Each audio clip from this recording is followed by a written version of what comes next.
Well, in relation to when we are accused, we don't necessarily make defense. I mean, those who have ears to hear, let them hear. But those that do not have ears, I mean, as far as you can gather, well, they will turn and rend you. I mean, they're going to fight back because they hear you in a certain way. Your defense will not be received warmly, but closely scrutinized for the flaws in it, and seeking with it the opportunity to, well, take revenge as they see it. So we don't throw petrol on the fire, so to speak, by giving a defense. It's simply a passive, utterly passive response. Ideally, if it's possible, to vanish from the very spot that you're on and just not be an object of their fury, if you like. But any response can be taken as a cue by them to be stronger in their view and heavier in their attack. So we respond passively and not with efforts to correct their view. Their view is what it is. Their feelings is what they are.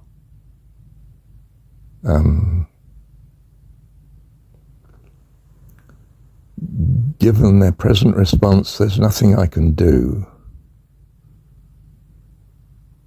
that's acceptable with my God to put it right.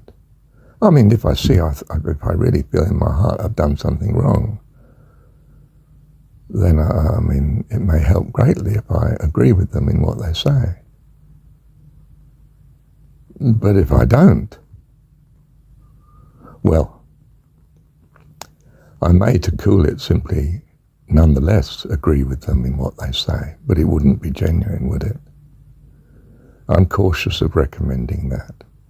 To say sorry when one is not, because at heart one feels, but that was the best thing to do.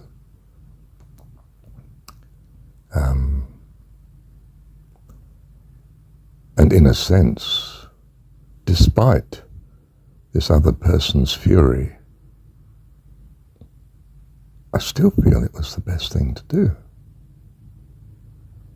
But of course I'm not going to tell him that because, well, he's got to a point where he needs me to be in the wrong and to believe I'm in the wrong and to claim I'm in the wrong. I can't necessarily meet his expectations. I don't want him to be angry, and I certainly don't want him to be hurt. Far from it. But I don't see what I can do in sincerity and truth, with integrity, other than to respond passively. And, as I say, in some sense, keep out of the person's way. Certainly when such a wave of hostility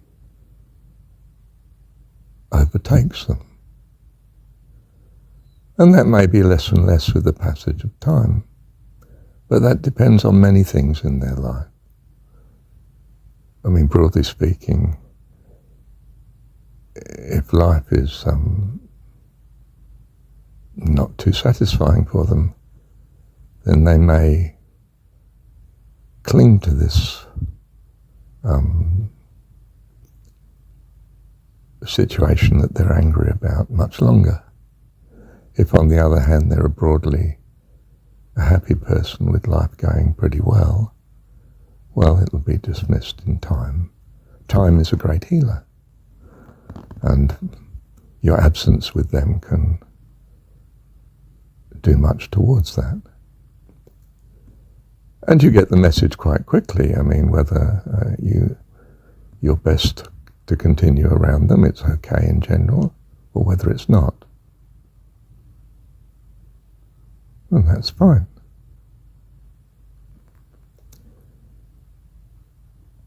So I understand the best response when attacked can be nothing at all, and to vanish as soon as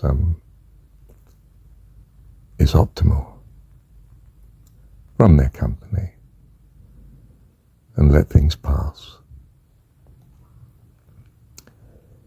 But if you are very sure that they are most earnest in their questioning,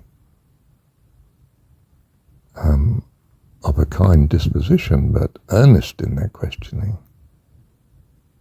well, then you can give honest account of the why and the wherefore from your point of view. And you will be heard. And that's lovely, of course.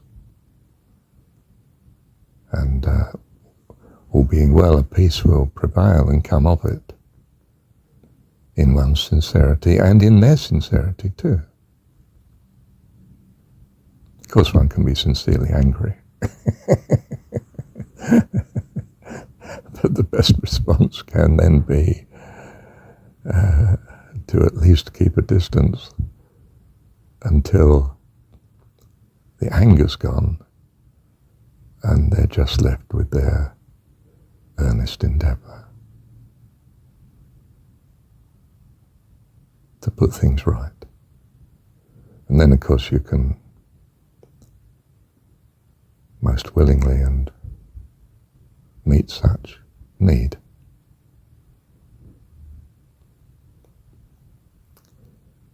Not easy situations when people have something against you. Not easy at all, is it? But a great lesson for us, isn't it? From God. How important it is to dwell in peace and earnest integrity and loving kindness. And we will be met by things to the contrary. And in consequence learn the value of such attributes, such noble endeavors. Bless you. And you are blessed. You're blessed by loving your God